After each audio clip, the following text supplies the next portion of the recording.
Hello. I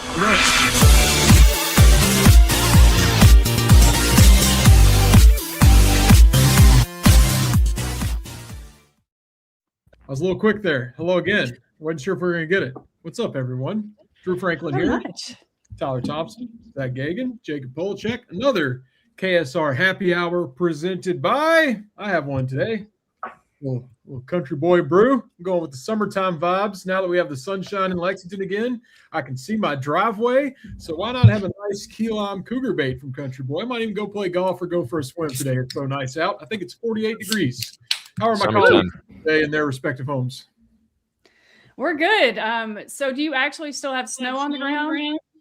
Oh, and I can hear I have a few small patches, but like driveways clear, walkways clear, sidewalks clear.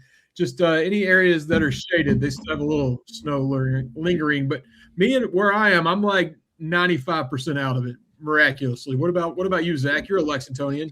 Yeah, like my back, as I go out of my back door, there's a giant patch of ice that just will refuse to go away because it doesn't have any sun or anything. But pretty much everything else is gone. Like unless it's shaded all day long, we are almost iceless and snowless. So it's very nice.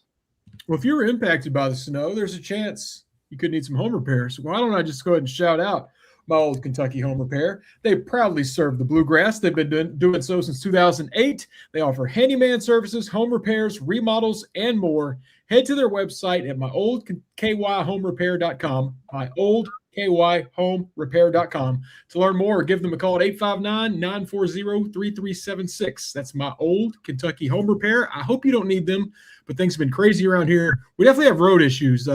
One thing that, the ice was bad. There are potholes everywhere and just cars getting wrecked left and right. So this is going to linger for a while. But none of you all care about our happenings in Lexington. We got a lot going on with our basketball team. Got Florida coming up. We got America doing things in Italy and the Olympics going on. You all can see our long list of topics we'll get to today, but it's going to be another fun happy hour. And we'll lead off right away with the Mark Pope press conference. I just finished the replay. I did not consume it live, but we had boots on the ground. Zach, what would you say is the biggest takeaway from Mark Pope today in his preview of Florida and everything else he said? Probably the Jaden Quainton stuff, because that's all anyone wants to talk about. He actually even joked that we can't go a whole press conference without talking about Jaden Quainton's, but that's kind of the only thing everyone wants to talk about right now. And we didn't bring it up last week, so you got to give us some credit there. But so JQ is not even like back on the court at all, still kind of in the re-ramp up process, whatever it is. So it doesn't sound like he's going to be coming back anytime soon, but that was probably the biggest takeaway. Jack and I were actually talking, but we were texting to each other. We're kind of the point now where we've talked to Mark Pope so many times over the last 6 months that like a lot of it is becoming a little bit redundant, it feels like. So it wasn't like a very exciting or thrilling midweek press conference, when we had all the injuries and the poor start and everything. So but there was some good stuff kind of baked in there, but the biggest news was definitely the JQ still on the mend situation. Yeah, he seemed like he was tired of that question. He's like, again? Yes. Right, that's what when our message board on your bench, people are going to be interested in the lottery pick on your bench. Well, someone even asked him, they were like, is there a point where you just shut him down and like make it a public announcement about that? And he said, no. He's like, if we have a chance to get him back, and same with Cam Williams too, if we have a chance to get either of them back, then, we're going to take them. So I guess he's still leaving the door open for both of those guys is what he made it sound like, that at some point they could come back. I guess what is there, only a month left in the season? Maybe less than a month left in the regular season. So we shall see. At this point, you've won 8 of 9. You got some good chemistry going. I know he's supposed to be good, but coming off an injury and having only played a couple of times, I don't know what good he could do at this point in the season. Tyler, were you locked in for Mark Pope today? Was it special, beautiful, extraordinary? It was just amazing. I thought we'd get a better answer on Denzel Aberdeen's homecoming, but he gave Denzel Aberdeen a lot of praise, but didn't really address the whole, this is his first game at Florida since transferring from Florida. But otherwise, it seemed more of the same. A lot of Malachi talk, which we love Malachi. Malachi's great. But I was more distracted by the picture of Rick Pitino and his friend who looks like Calipari. We'll get to that later. But I was also trying to balance listening / reading the transcript of Pitino's appearance on Bashir's podcast, which was interesting. So. Let's just jump right in that. We'll come back to Pope. Pull up the Tebow picture. It's more important than anything Pope said. Let's be honest. It's had everyone's attention. Yeah, Stephen, I put it in that document if you have it. I don't know, or it's on KSR. It's everywhere. Okay, if you don't have it ready, sorry to put the pressure on you. But did you listen to the Pitino, Andy conversations? You get all the way through it? I did. It was 30 minutes long. I just kind of skimmed to the interesting parts. I mean, it was good. He finally admitted that ultimately he deserved to be fired at Louisville, which I thought was interesting. That's a big step for Rick to say that. And, he didn't admit it, he did anything wrong, but said, I was the coach, and if the people I hired did wrong things, then I deserve to be fired. So between that and like him reconciling with UK, it feels like at the ripe old age of however old Pitino is, it feels like he's, maturing and really having closure and maturing at 70. Yeah, right. Yeah, there was a lot of Jamal Mashburn talk. There was a lot of how he couldn't coach kids today like he did back in the 90s because they couldn't handle it because they're too pampered now and all of that. So that was kind of a funny, old man shakes fist moment. Yeah, it was good stuff. He talked a little bit about Derek Anderson and the 1997 title game and how, because you got to give props to Bashir. He asked, as a true Kentucky fan, had Derek Anderson played that whole game, would Kentucky have won the 97 title? And Pitino said, he had a great week of practice leading up to it, but in the training room that morning, I asked him if he was doing okay, if he wanted to play. And Anderson told him, whatever you want, coach. And then Pitino didn't like that. He didn't want it to feel like Anderson was only playing because Pitino wanted him to. So he decided to play it safe. And he's like, we can beat Arizona all on our own. And we would have had Nazi Muhammad known how to shoot free throws. I'm like, God, poor Nazi. That's just crazy, yeah. So it was fun. I mean, I feel like BBN is on much better terms with Pitino these days. So it's fun to listen to these conversations now. And he's just immortal, man. I mean, from doing all this stuff and still coaching to somehow tapping into the fountain of youth, like. Yeah, I think he's had work done when it comes to that. I don't Maybe know. a little. Yeah. I think that might have been a spa, not an actual fountain of youth. For someone that's never heard the Andy Bashir podcast, do you think I could take what you just said and I'm good, or do I need to? Is it that good that I need to tune in? Okay. I think you're fine. Pitino talked about seeing Bad Bunny at the Super Bowl halftime show. I'm sure a lot of people have thoughts on that, but Pitino loved it. So it was good. It was good. There was also like a whole 20 minutes at the end with two other people I didn't listen to. So, but well, I like your recap. That was Andy's podcast through Tyler. Great job, Rick. I think we should all go around and give our thoughts on the Super Bowl halftime show. I'm just kidding. The debate is still going. For a second. People, can we all move on as a society? Let's get back to Pope though. I heard we do a little zone defense. Jacob, Zach, whoever wants to jump in, he's going to incorporate a little more zone, he said. Yeah, well, he's been doing some zone randomly throughout the season. I had our friend Brandon Ramsey look up some synergy numbers for me. So if anyone wants to, I've written them down and I haven't posted the article yet. So if anyone wants this is some scoop, some synergy scoop here. Here I can actually pull up the correct numbers real quick. And this is kind of shocking. Will you tell everybody what synergy is? Because some people don't know. Yeah, it's like you pay a poop ton of money for this service that basically tells you can find out like the smallest details, but essentially like part of it is you can find out how often teams run zone, college teams, all the way from like Kentucky down to like the Murray State level. So shout out to Stephen Peak for the Murray State bit there, but only 1.8% of Kentucky's defensive possessions have been zone defense this season, which I thought was a little bit low, but they actually do really well at it. They only allow 0.833 points per possession, which is anything under 1 points per possession is generally pretty good. So they don't use it that often, but they are pretty good when they do. And they've been using it more over the last handful of games. Like I know against Arkansas, they used it a couple of times down the stretch, but Pope's main thing with it was he basically explained it like, it's a way to re-engage the defense. Like if you're playing all this man and then all of a sudden you had to switch to zone, like your mentality or like you had to sharpen up a little bit on defense to just go through the defensive change there. So that was kind of his argument for it, is he wants to see it used a little bit more throughout the course of the rest of the season here and see if he can throw some teams off just every now and then, use it a couple of times a game and just see if you can make it work. But generally, whenever they do use it, it works so far. So I wouldn't expect them to see him use it 1,000 times the rest of the season, but maybe against a Florida team that's bad at 3-point shooting, like Florida's going to grab 100 rebounds no matter what defense you're in. So you might as well play zone and see if you can make their bad 3-point shooters take a bunch of threes. So we'll see if that's how it works. But yeah, more zone. I don't know how much more, but at least a little bit more zone coming soon in Kentucky. Captain Crash 21 asked poop ton. That's actually how much it costs. They make Synergy so expensive Literally, that the common person, it's thousands of dollars. You have to be like a university basketball program or like the head of a scouting department. We have Brandon Ramsey. He's got Brandon Ramsey money, but it is insane how much they charge for it. It's so complex. It's also the thing where maybe some of our former staffers didn't know their password a few years ago. Yes, Jim Coleman, infamous for that one. It's Synergy, it has all the info. Jacob, this isn't part of the press conference, but where are we on recruiting? Is there any hope? Well, I said on the radio the other day, I was like, we might not get a freshman. When I said it, I was like, I don't know that. I don't know what's on down past. That sounds pretty accurate. So then I went to the list, and I was like, well, maybe we won't get a freshman. Is there a chance that this is a zero high school class for Kentucky? I definitely think there's a chance. I think that obviously you have a lot of guys that have eligibility to return, so it's not like you're going to fill a bunch of spots. And if you just kind of go through the list, you have Jordan Smith committing tomorrow. It sounds like Arkansas is going to be the choice there. Tyron Stokes, we've talked about a million times. It doesn't sound like Kentucky's in a good spot there.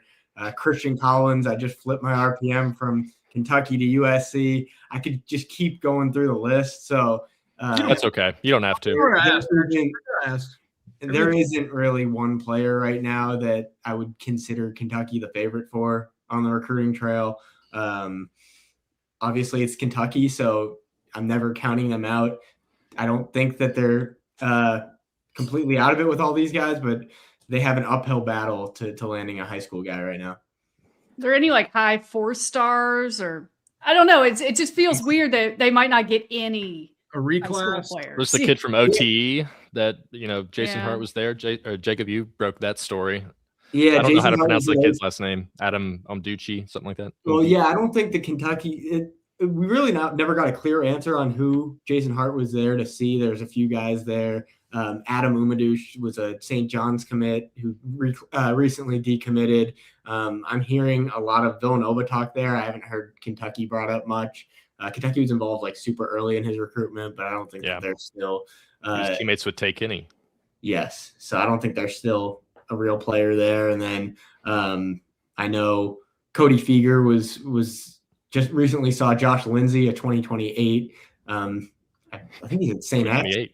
I think he's a local kid, but I think he's been on a visit before, so you got a 2028 in there. But as far as the 26 class, Obinna Kesey is a player, 27 that they've had on campus that age-wise could probably reclass if he made that push. Dawson Batty's another player that they have an offer out to that's in that same range.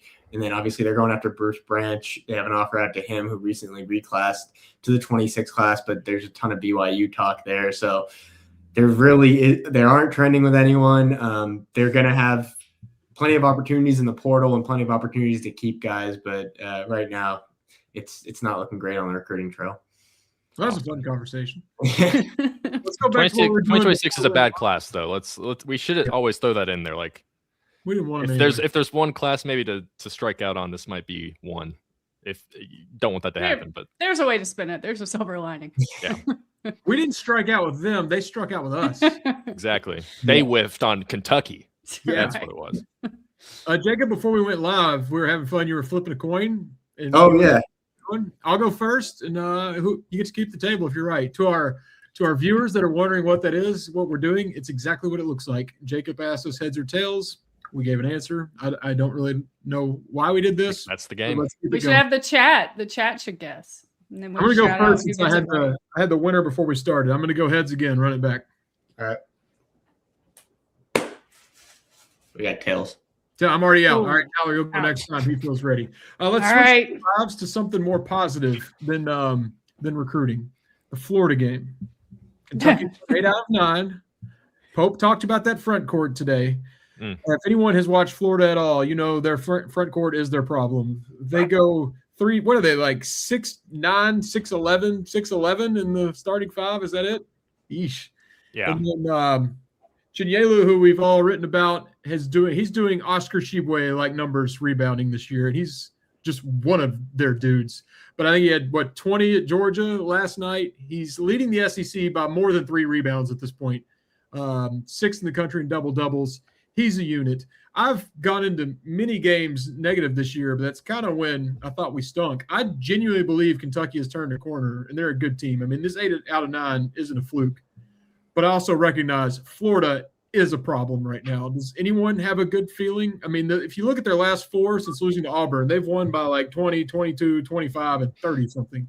So I'll admit, hand up, not feeling great looking ahead to Saturday. Would anyone like to spin that a little bit? Well, the last time we didn't feel good, none of us felt good, was the Arkansas game. So maybe they'll surprise us again. I mean, that's all I got. I mean, I turned on the game last night, the Georgia game, and Florida just looked like they were on a different level. So I don't love the matchups. I mean, obviously Florida's going to have the advantage in the front court, but maybe Kentucky has the advantage in the back court. Maybe Aberdeen kind of hits another level going home for his homecoming. Other than that, I got nothing. I mean, I feel a lot better about the game at Rupp to end the season, but it's not going to hurt. It's not going to break my heart if Kentucky loses at Florida, unless it's by like 35, 40 points. I mean, I think every rational Kentucky fan kind of is going in with guarded expectations on this, and it's not going to hurt them on their resume. So hope for the best, brace for maybe a double-digit loss.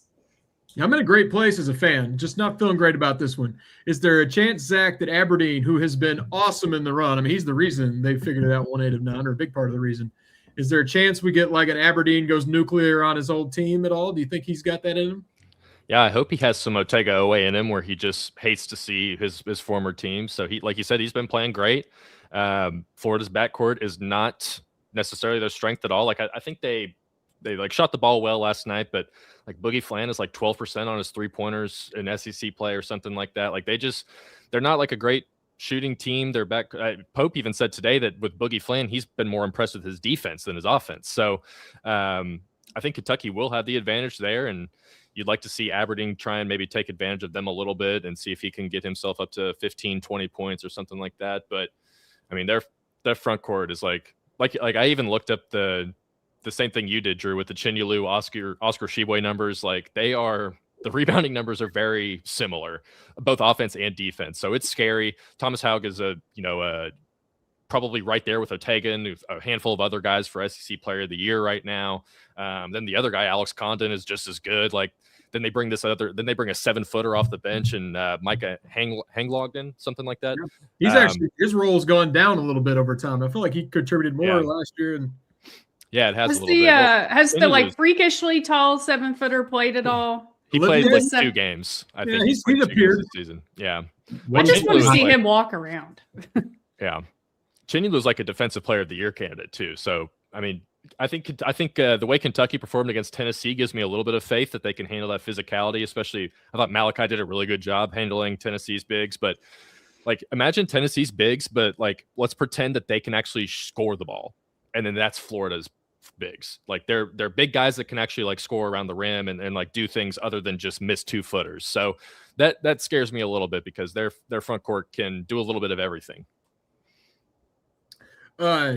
Jacob, we're all in a good place with Kentucky. But we all agree Florida looks like a clear runaway winner here. This one doesn't have any impact, but do you think Kentucky, or could have impact, Kentucky wins? But assuming Florida is just going to run away with it, do you think Kentucky can still stay in that we want the double bye, like the 2 through 4 range, and at least be in contention? Or is this, you think we'll go back to the mean after 8 of 9 in the schedule that's ahead? Yeah, I think they'll have a chance. I mean, it feels like the top of obviously we know the top of the SEC is nowhere near what it was last year. The middle of the SEC is even further from what it was last year. So I do think that they'll be right there. The SEC just hasn't really impressed me this season, albeit for aside from a few teams in there. And I think they have a good chance against Florida. I might even pick them to win. I know it sounds like nobody's going to pick them, but we saw last year, Florida came in as they were the number 1 team in the country, weren't they, when they played Kentucky last year? At 11 a.m. At 11 a.m. and Kentucky came in and beat them. So obviously winning on the roads a different animal, and this team is not last year's team, but I think I'm going to pick Kentucky to win this one. See, that's what we needed. I'm over here being negative. We need you on the graphic. Nick Roush has fallen on that sword for us a few times in the past, even picking the other way when we've all picked Kentucky. Tyler, we've been covering these games, feels like forever. I didn't realize till this morning that Florida's only won 2 of them since 2018. I didn't realize Kentucky's dominance has been that strong for approaching a decade here. I had no idea, to be honest.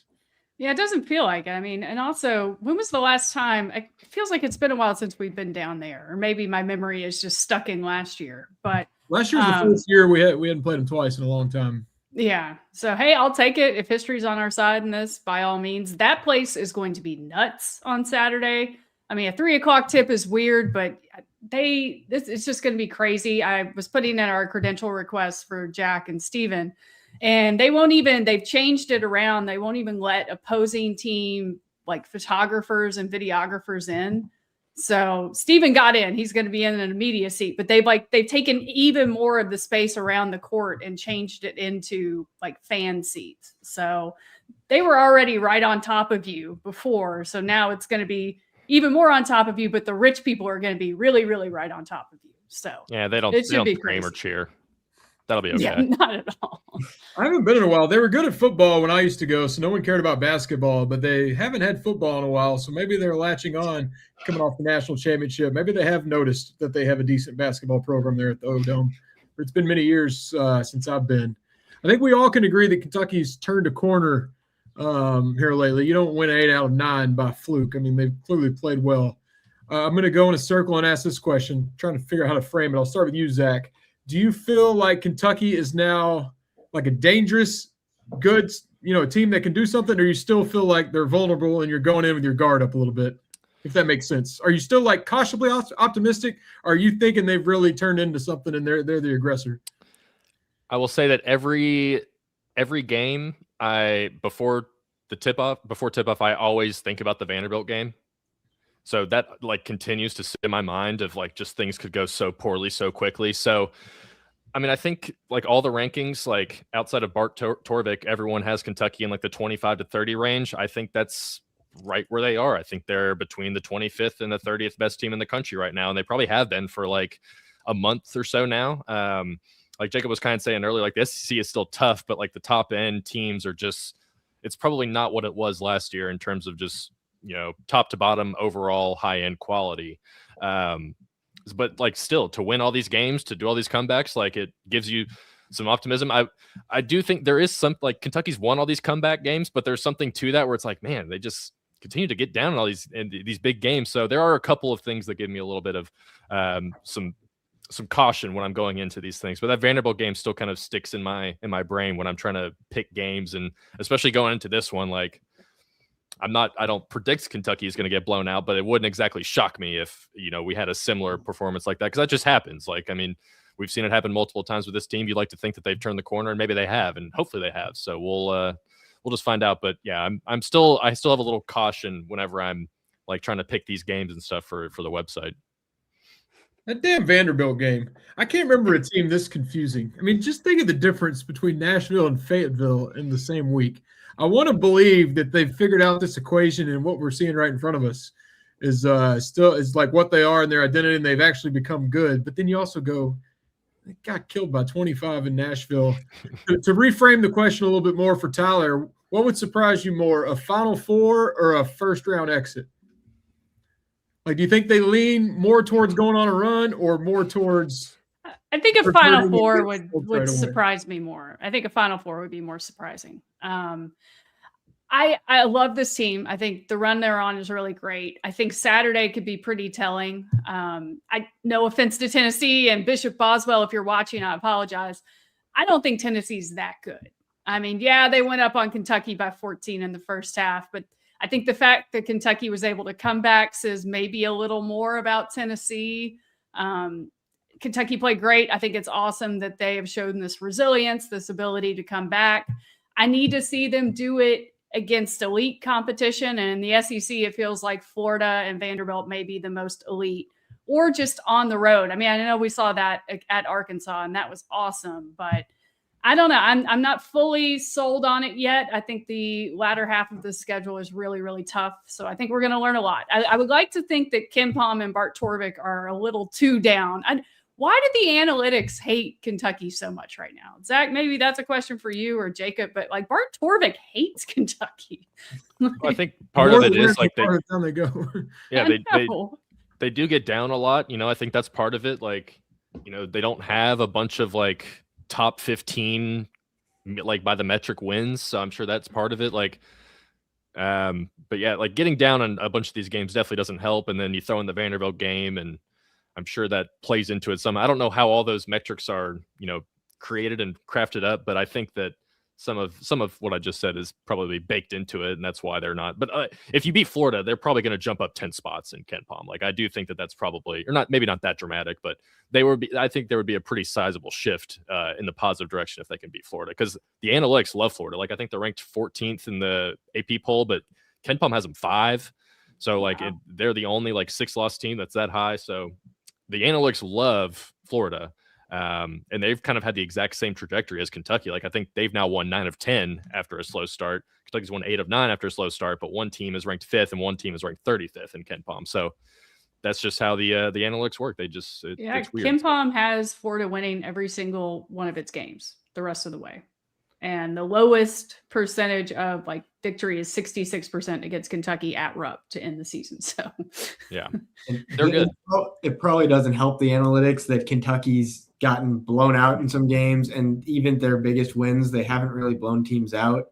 I guess the Oklahoma win was a big win margin wise, but for the most part, these are close wins and bad losses. So I don't think that helps with the analytics at all. Someone keeps ringing my doorbell. It's the 3rd time today. They're on like a Segway, obviously selling a product. If any of you are door-to-door salespeople watching this, I get it. We all got to make our money. Nothing against those people. But how many times are they going to come by before I can go yell at them? You want to borrow Remy? He'll go bark at him. He's really good at that. I think it's the Segway that's pissing me off the most. Just floating around the neighborhood. But it's third time. They're standing at my door right now. So what do you think they're trying to sell? Is it like a home security system, pest control? I can promise you the moment they hit my doorbell, their chances of selling went down dramatically. Anyway. You say they're riding around on a Segway? Yeah, scooting around the neighborhood. Yeah. Something about that makes it worse for me. I don't know. No, that definitely makes it worse. Yeah. I guess you can't just walk. They're probably hitting houses a little quicker. I get it, but they just look weird going back and forth right in front of my front. Yeah, it looks like Paul Blart just running around the neighborhood. Let's talk a little UK baseball. Not happy. Got a series coming up. What the hell? We can't watch it. Yeah, it's 2026. I can turn on a random baseball game in any country you want on my TV right now through bootleg opportunities. A little bit of dark internet there. Don't get me wrong. But how can they go to UNC Greensboro? Not even that far of a drive.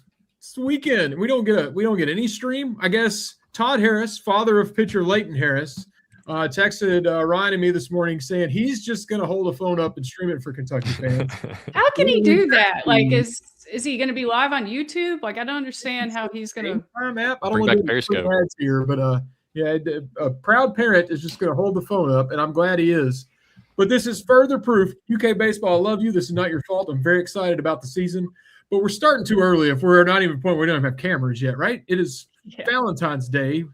Not even going that far south. I'm mad I don't get to watch UK baseball. That's my point. I'm excited, but I'm mad that in the year 2026, I just have to trust the radio.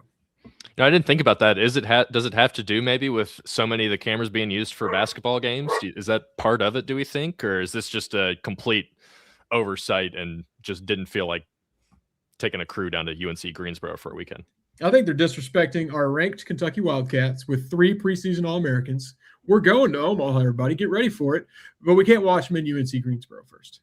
We'll keep up with it here. Luckett and Derek Terry are already killing it with a new baseball podcast. That's new to the KSR territory. I love having Luckett on the baseball beat, by the way. Daniel Hager, love Daniel Hager. Big fan of everything he did. But Luckett just turning his football hat around for his baseball hat. That's going to be a fun addition to our coverage, Tyler. I know you're excited about that. Yeah, I can't wait. Luckett has a way with like all the little like one-liners or terms like "let's get to the window" when he's talking about betting and picks like that. So I'm excited to see it. Pump It Up is a great name for a podcast show. If you haven't watched it, I mean, when you say the words "Pump It Up," you hear the song, the UK baseball song. So I know. Pump it up. So I'm excited to see Luckett and Derek Terry and Jeff Drummond pump it up for the KSR baseball coverage. It's gonna be awesome. Yeah, Even if we're following on the radio. Yeah, even though none of us can see it. KentuckySportsRadio.com and Todd Harris's personal stream, wherever that will be, was how you can track the game. But it is exciting they're starting. They're at home next Tuesday against Moorhead, opening day at Kentucky Proud Park. But the last year or two, I'll admit, a little bit of a front runner here, hopping on the bandwagon, but at least I'm there. I've really enjoyed UK baseball the last couple seasons, and I will be at Kentucky Proud Park a lot. But that gets started this weekend. We got a little UK women's basketball tonight, too. I know that's not on our topics list here. What are they, 6:30, I think, SEC Network? Well, Texas A&M. Texas A&M, good opportunity here. I think they've got 2 wins. Kentucky needs to get back to 500 in the conference. They're back to full health. Took a little bit of a dip after an exciting start with that win at LSU, Zach, but exciting they're getting back home to Memorial. And, heck, if you're in the area, get over there. Yeah, I know they've had 39 combined turnovers in their last 2 games. But, like, you want to talk about a tough SEC. Like, the men's league was tough last year. The women's league this year might even be tougher. Like, I know they're playing the team. Who are they playing tonight? I'm forgetting the name of A&M.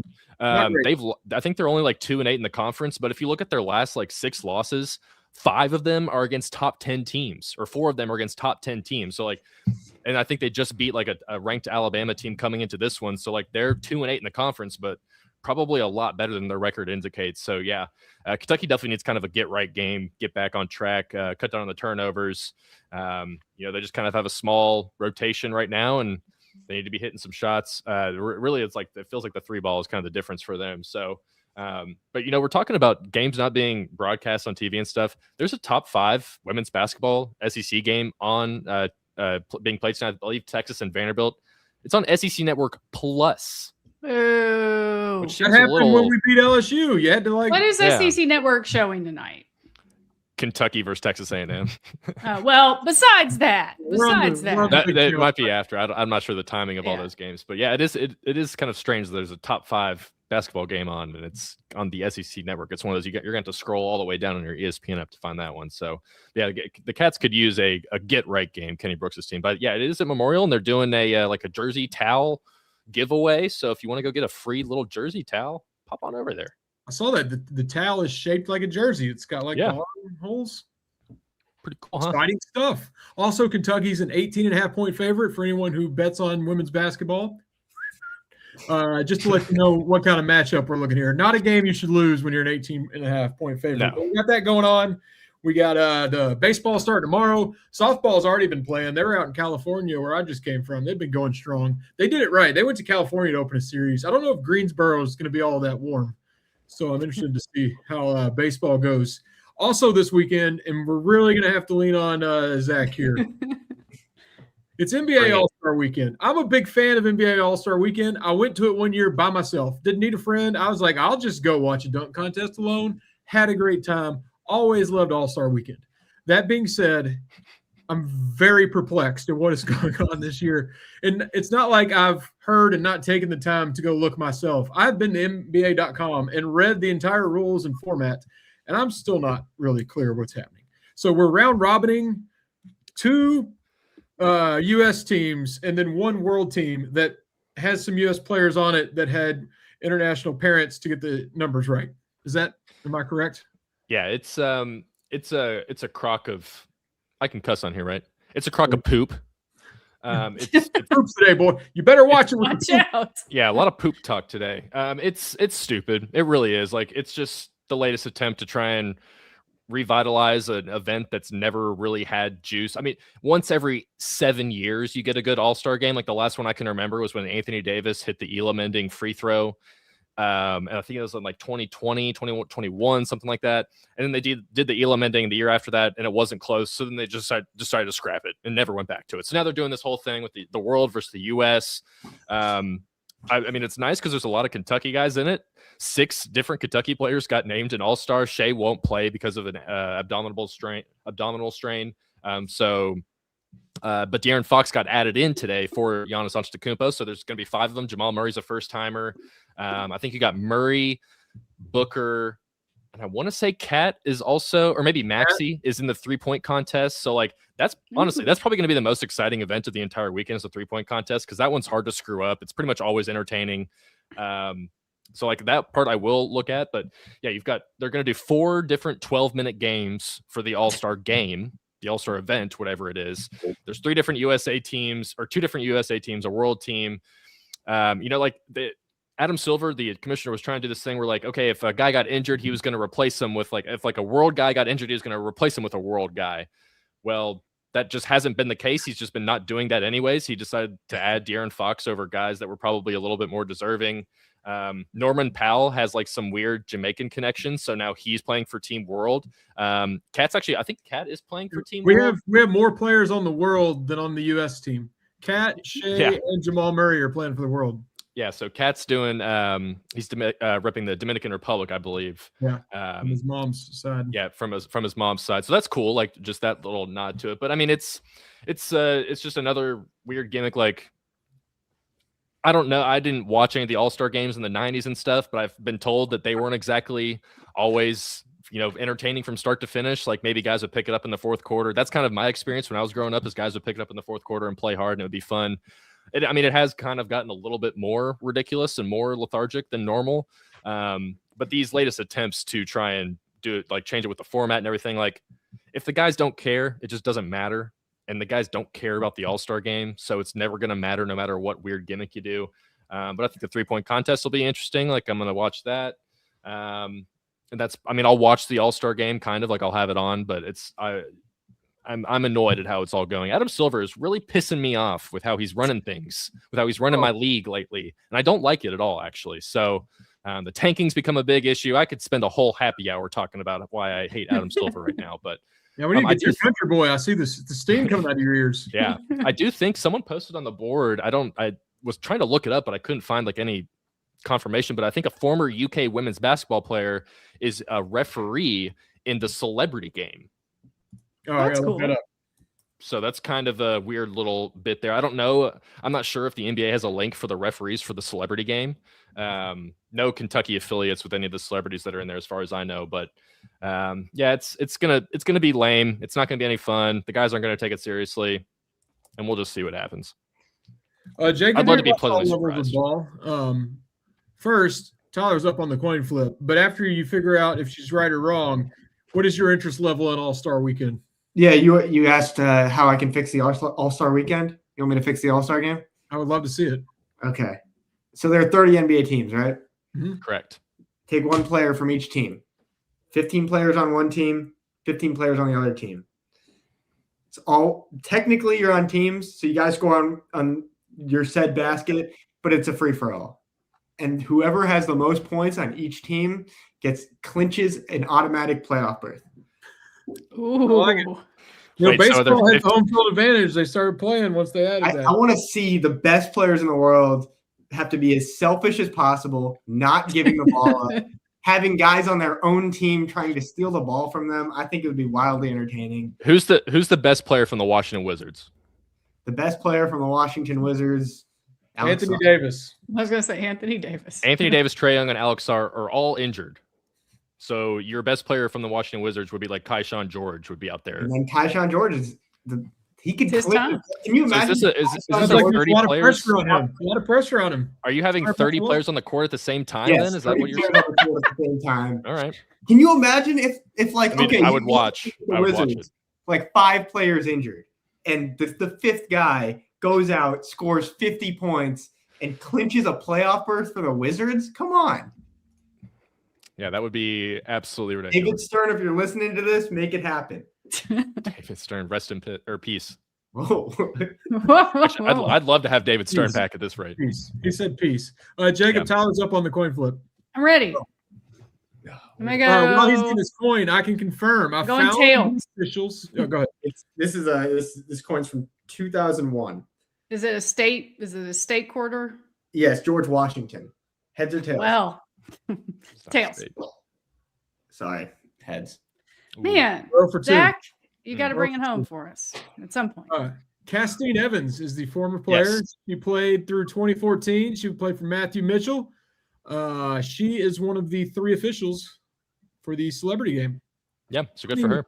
Without anyone looking it up, we're going to see how much you I'm going to guess Zach would be our favorite here. How many celebrities can you all name in the celebrity game? And I will go ahead and tell you, if Drewski's not in it, I'm just going to assume he is. I will not be able to name any. I have not seen a list. I'm not that interested. This Timothy Chalamet too big for the NBA All-Star. I don't think I saw him in it. That would be in it. I looked at it the other day, but I was looking for just kind of Kentucky connections, so I didn't see any. So I'm not entirely sure, actually. Aaron Rodgers. See, this is the kind of stuff I hate doing because I feel so old.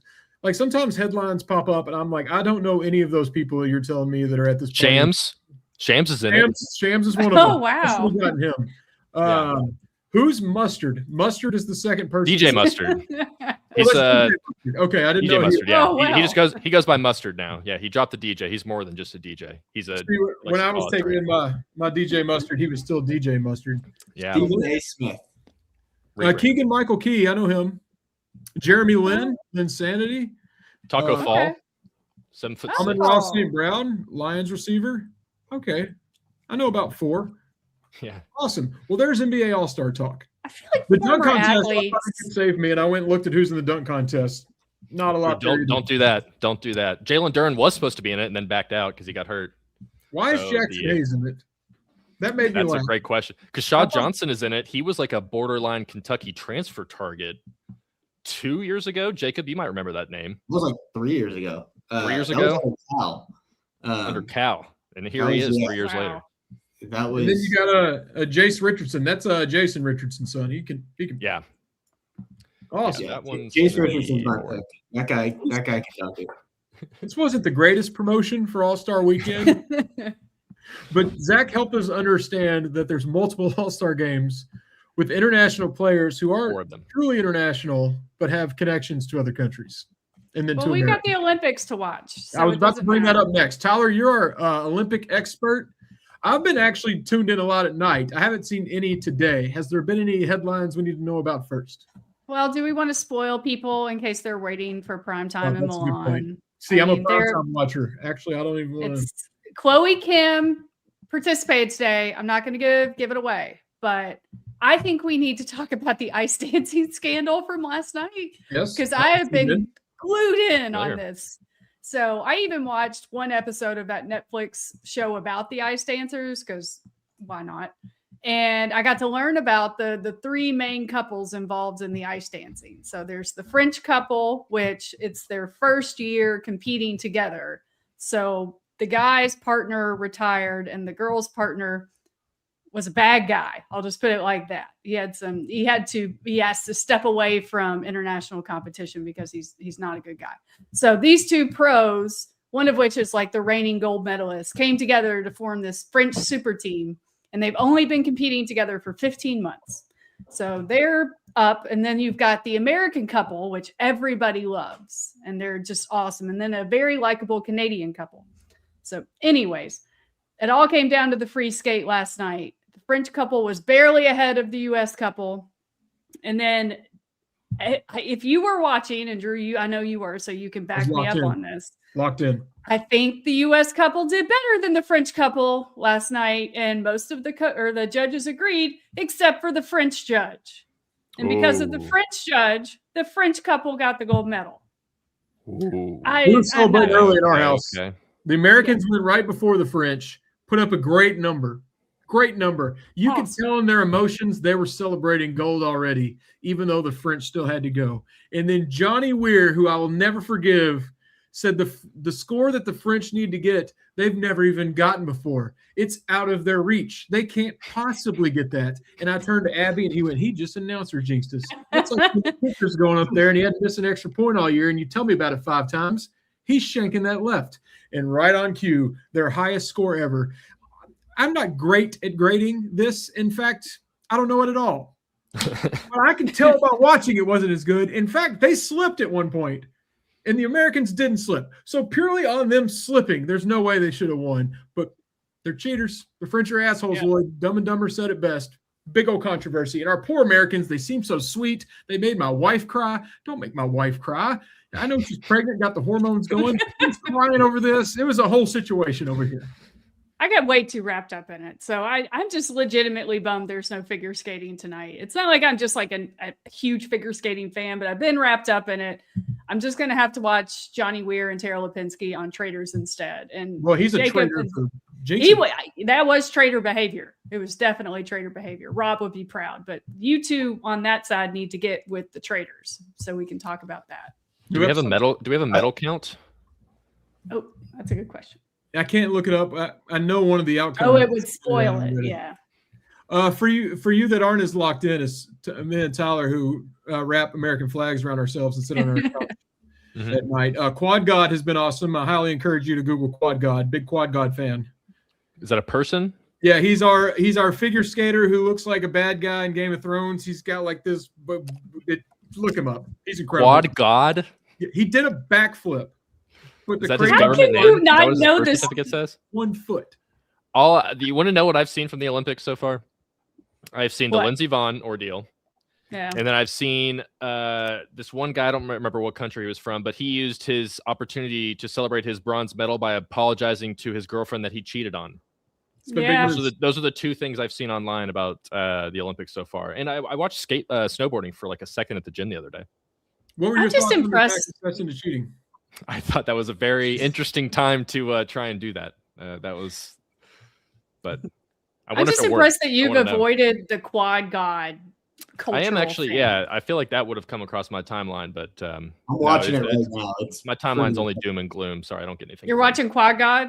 I'm watching Quad God's full day 2 routine was tough and led Team USA to. Well, I'm not going to say what he led them to in case I don't want to spoil what medal they got. But he led them to a very good medal.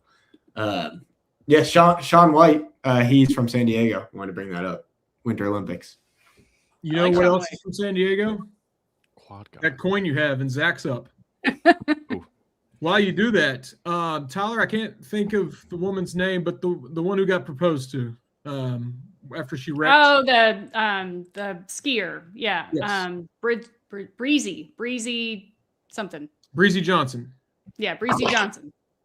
We gave our is the coin ready? Yes, it's ready. Okay, It's a Vermont coin. I'm gonna call it in the air. All right. Call it in the air. Tails. We got one right. Yay! Never Cheers fails. to that. Unless it does. Through morning radio, we gave our opinions, male perspective. As a woman on the panel, what's the thought of getting proposed to when it's maybe her biggest career moment as well? I think you nailed it. I think he tried to make it about him, maybe not just him, but he put himself in her moment, and maybe she didn't want to be proposed to right then. Like, she didn't do well on that run. Like, save that happy moment for later. Like, why do you need to do that on TV? Like, Oh, she didn't win? no, like she crashed, Oh. didn't She got she? hurt. Yeah. She like Yeah. got wrecked. She wrecked and got hurt, and he's like, "I love you." Here Yeah. you go, maybe, honey. Maybe call an audible on that one and do that Yeah. at the hotel later. Yeah, we should ask Zach. He's the most recent person who's proposed. I mean, if it were you, like, and Meredith's coming down the mountain on her skis and she crashes, and you're like, well, I've had this plan in my mind and I really want to do it while the cameras are on. We're on NBC. She comes down, she crosses, whatever. Do you still get down on one knee and open the ring box? Well, from my personal experience, and Jacob was there, so he saw it happen. But it would be like if our entire setting just like caught on fire, right as I was going up there, and I probably would have readjusted my plans if that had it happened. So, yeah, that probably maybe not the. I mean, it ultimately doesn't matter. Did she say yes? Yeah. She did. Yeah. And today, Taylor Swift congratulated them. Well, there you go. What's better than that? A gold medal or a congratulations from a random celebrity? Jacob, Hey. you're not engaged yet, but you look like a man who knows how to snowboard. I almost said score. Yeah, I once went snowboarding. Yeah, you got the Sean White thing going on. You got some Winter Olympic skills in you. I'm from San Diego, by the way. I don't know if I mentioned that. Vermont coin too, right? Yeah, Vermont coin. So it's a very generic radio bit, like which of the Olympic sports could you do? But I see snowboarding in your future. My future? Past, actually. Have you snowboarded? Okay. I did once. But I think you're right. I think this is my calling. I think I need to quit sports journalism and become a snowboarder. I think I'm going to become a snowboarder. You're right, Drew. Thank you. Hey, it's been great working with you guys. I have decided a new career path. Here he goes. Thank Everyone you. calm down. Don't forget the milk. Don't forget your milk. Oh, thank you. Do you all when the U.S. is not involved, is there like a country you lean towards rooting for? Do you have like Other a than the United States? country in the Olympics? No. Is it always just the underdog or whoever's against Russia? I mean, Jamaica's fun during the bobsled, but They're better than us. yeah, I like to pull for Italy because they're the home team, and I like Italy. I want to live in Italy one day, so I guess I'll go Italy, not France. I'll tell you that. Cheaters. Yeah. Jacob just brought in his Super Bowl snack. Yeah. Looks like the snowboarding career didn't go well. Let's get to the KS We used to be grapes. Oh, Tyler, you mentioned Chloe Kim, right? Yeah. Well, I'm not going to spoil it. For those who have to watch primetime. No, I was just going to say, I think it's very cool that Myles Garrett, her boyfriend, is there like taking pictures like a proud dad. I don't know if That you'll is see cool. that, but the biggest, scariest man in the National Football League is just cheesing, taking pictures of Chloe competing in Italy. I thought that was pretty neat. All right. Yeah, I like when like professional athletes or former professional athletes do that. Like Ken Griffey Jr., isn't he like a sports photographer now? Like I think that's really cool. Yeah. Randy Johnson, the pitcher. It's also a bird exterminator. Wait, Randy. Oh, Anyone got that one? famous pitch. I did. Yeah. Let's see a KS board question, Steven.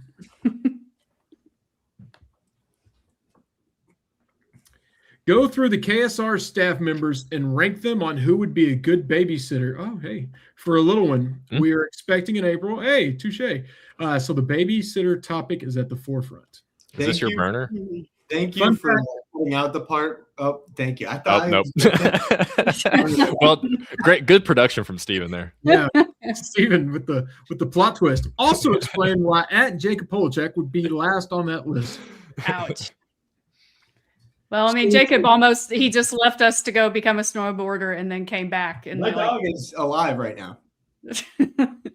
Jacob, you've shown why you can't babysit. You've already left a live YouTube stream for your snowboarding career. I mean, if you're there watching my child, are you just going to take off and go down the street mouse hunting or whatever you did on this a few months ago?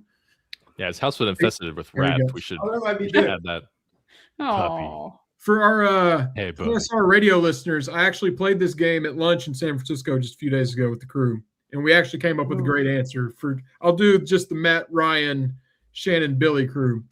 I said hell no to all of them for obvious reasons. However, we all agree Billy would be good with an infant because Billy is very prepared. He actually over-prepares. He takes everything very seriously.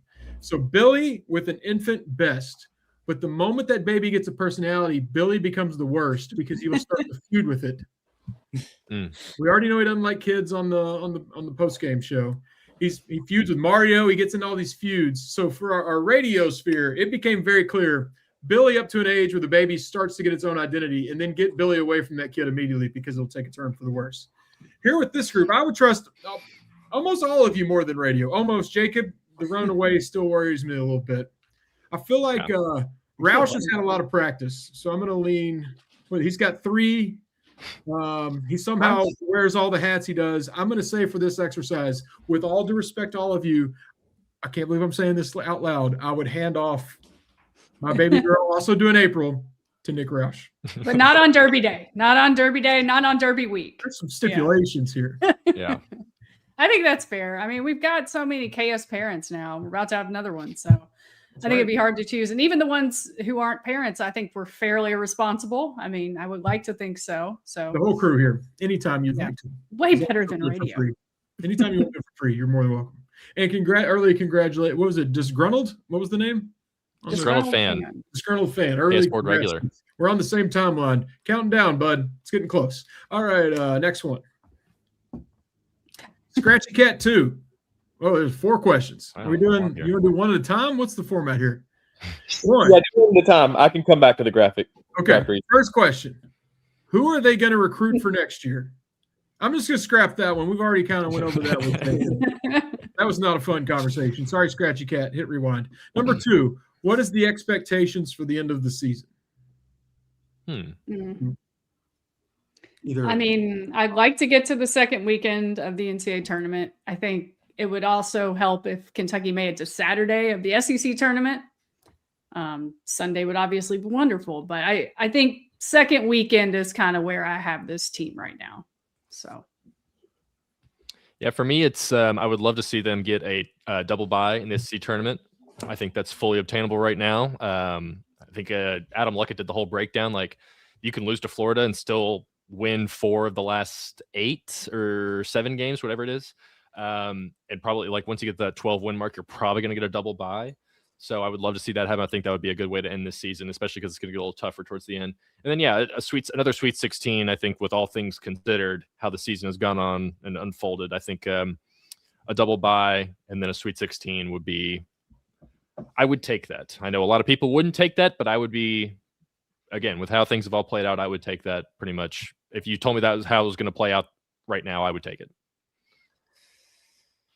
I'll go double bye, but I'm going to give the worst answer here. I think they win a game in the first round, get people really excited, and lose a game that they probably shouldn't in the second round. That's my pick. I'm sorry. Great. You're picking them to beat Florida. I'm picking them to beat Florida. Yes. There you go. I'm with Jacob on the NCAA. I think we're headed for a 7 seed where you're going to have to play a good team in second. I think we're going to be an underdog in the second round, almost no matter what, unless they win. Some of these are not supposed to down the stretch. Big picture, like Sweet 16, I would still be disappointed, but with what's in front of us, I think that would be an achievement for what's ahead. I just don't think they're going to have the seed that they need to go on a run, which sucks, but you can't undo that. That was first couple months of the season had a big impact on that. I know they've turned it around, clawed their way out, but we were saying at the time, you can tell me they're going to turn around in January, but if the resume is so bad, you've got to think about your NCAA tournament path. And I think we're heading straight towards what we all thought would happen. They did turn it around, but the road is still going to be too tough. Love to be surprised, though. I'm wrong a lot. I'd love to be wrong on this one, but I think we're looking at like an Iowa State, a team someone doesn't think about that very much in the second round, and they're good. Yeah, Momcilovic is a guy that Jack and I watched in high school, and he shoots the hell out of the ball. He is so much fun to watch, so they would be tough. I mean, I really think it'll take an upset to get to the Sweet 16 with the path they're on. Unless Jacob's right and then win in Gainesville, then we'll see that seed climb a little bit. Maybe you can get to a little more winnable game there. I didn't give my Steven, put that question back up. Yeah, I didn't give my SEC. KSRplus.com. I think they win one SEC game wherever they start. They get one. So please get a double bye so we can at least see Saturday. But if they're on Thursday, I think maybe into the road on Friday. So Don Ho 1958 says, I have a question. What's the KS board and how do you get on it? Great Don question. Never asked. Jacob, tell them all about it. I know the answer to this one. Go to KSRplus.com. Go click the lines on the top. You go to forums, you click KS board, you put in your info, you subscribe, and there you go. And there you are. And you can go to KS board, House of Blue, Rups, Rafters, all of them. It's all whatever one you thing. want. It's like one. So Rivals and On 3. I explained this to Drew on a happy hour a while back. It's like the same thing now. Okay. I'm still figuring that out how that works, but thank you. Yeah. Can we get to the rest of Scratchy Cat 2's questions? I can make up a question if not. There we go. Is next year Final Four or bust? Every year is Final Four or bust. Yeah, I mean, it genuinely is, though. But what's the bust? We haven't been to the Final Four in over 10 years, and we haven't busted, you know? At some point, it's like, what are we really going to do about it? Yeah, I don't think it's Final Four bust, but We I need do one. think the Final Four would be the goal, but I We don't need a think, I Final- mean, you can still have a really good season and lose in the Elite Eight, so. I don't think we're urgent enough for getting back to our greatness. I've been looking in the mirror a lot with Kentucky basketball. Did y'all know this is our worst decade since 1920? It's been a long time. That's depressing. Winning percentage. I bet Steven knew that. That seems like a Steven stat. Definitely did. I mean, I said this on radio, but it's about to be one title in 30 years. I just Oof. need to get some urgency. We can't just be saying, well, this happened. Well, that happened. And Oh, no, well, next year. You can't do that forever. We make fun of the places that do that. We got they've gone through droughts before historically, 20-year droughts a couple different times in titles and stuff. So I mean there's just a natural ebb and flow, and eventually that it'll go back up. I'm confident in that. It just probably isn't going to be this year. I get it, but this is a big ebb, or is this the flow? Whatever it is, I don't know. the ebb. No, I agree. Ebbs last a little longer than I like to ebb. The sky's not falling, but if we just keep ebbing for a few more years, we are in that ending. I don't disagree there. Yeah. We got it. Urgency. We want to win now. This year's circumstances have worked against us. Looks very unlikely, but we can't just make it excuses every year and say, "We have 16, Sweet 16 to be fine." We're Kentucky. Final Four this year, bust, not next year. This year. That would be Well, nice. and like trying to get to a Final Four when you don't have any incoming freshmen, and I don't know. I think the bust part is this off season. I think that's the bust part. It's like if he doesn't if Mark Pope and his staff don't nail this off season, then we really got problems. But hire a GM. GM or bust. GM or bust. I'm in for that. Yeah. Got any more, Steven? We're at about an hour, a little over. Tyler's got to go. We all got to go. Can't keep everybody too late. Who's returning next year? I feel like we've done this 15 times on the happy hour. Well, let's go again. Quickly, everyone name one player you believe will return the most. Colin Chandler. Cam I got it Williams. in. Cam Williams. Malachi. I like that. I like that answer. Malachi's the most important. Get that That's. done. I think I've said it many times. That one's going to be more of a decision than people think. Well, I mean, he's going to command a lot of money. Can we Mhm. pay that man? Any more? Any more off topic? Bruce I think Potter. one more answer. Oh, that's it. That can't be it. Jacob, you got a I thought question? there was one more. You got a question for the group? A question? Door-to-door salespeople? Oh, my dad was a door-to-door salesperson. Did we once. Did we show the Patino cow pick? Oh yeah, let's Hopefully look it at that. hasn't Let's loaded look at that. God, incredible. I mean, So- it's not Calipari, but are we sure? It's like if you said, here's a picture of Rick Pitino, put John Calipari next to it. You know, it gets close, but it's not quite there. It's AI John Calipari. Somebody on KS Board said it looks like Mitch Barnhart and John Calipari had a son. Mm. Somehow. Yeah, I don't like And that. I can't stop seeing it. There's just so many great things about it. Like, how long have they been friends? Has it been like a lifelong thing and the guy just happens to look like John Calipari? Or did Rick Pitino make this friend knowing that he looked like Cal? And like, does he just treat him like Cal a little bit? He's the guy that he he beats him in random small games, like games of rock, paper, scissors, so he can say that he beat Cal. Right. He's got him on staff. I think Rick went to his plastic surgeon, and his plastic surgeon was like, "Hey, Rick, we've done a great job with you. We offer this other service. We don't tell many people. It's in the back, but we can create people for you.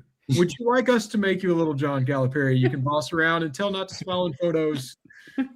And Rick's like, "Absolutely, I love one of those." And Rick's gonna carry him everywhere.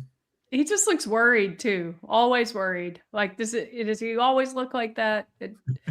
Oh, I love it. And his hair is just great. And the Poor guy could be the nicest guy in the world. We don't know who he Come on, is. happy hour The internet next. is roasting him. He probably doesn't even look like Calipari in real life. It's just this picture here just happens to everyone's focused on him next to Rick. What if Rick gave the picture to AI and said, "Make my friend look like John Calipari"? That's what it was. Yeah, Could be. I love it. Oh. That's great. I think my mic just went off. Uh-oh. We can hear you. Oh, you did? Unplugged it. Hello. I guess on that note, it's been an hour. It's been a fun happy hour. One more, Jacob. You're flipping the coin. You're the one calling it.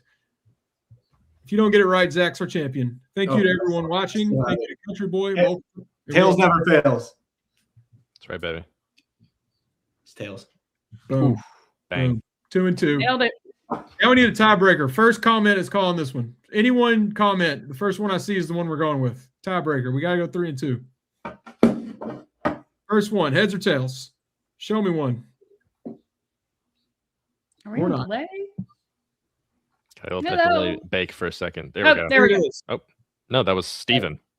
All right. Somebody other than Steven. First one, Jacob. All right. Don't tell me what it is. I'm calling the air. It says heads. What is it? I don't know. I can't see. Yeah, we can't either, buddy. Well, like the NBA All-Star game, we really got this Tails. figured out. Thank you all for watching the KSR Happy Hour. Thank you, Country Boy, Mo Kentucky Home Repair, Zach, Jacob. Tyler. Thank you especially to Jacob, who predicts a win on Saturday. Keep that optimism rolling into Gainesville. Big game coming up. Hope you are surviving the midweek. It's been a little weird not having a game, but I hope you've enjoyed the little break. It gets real on Saturday. Thank you for watching here and stick with all the other things we do. Women's game tonight. Check it out. We'll have a full recap. Go Cats. Go KSR.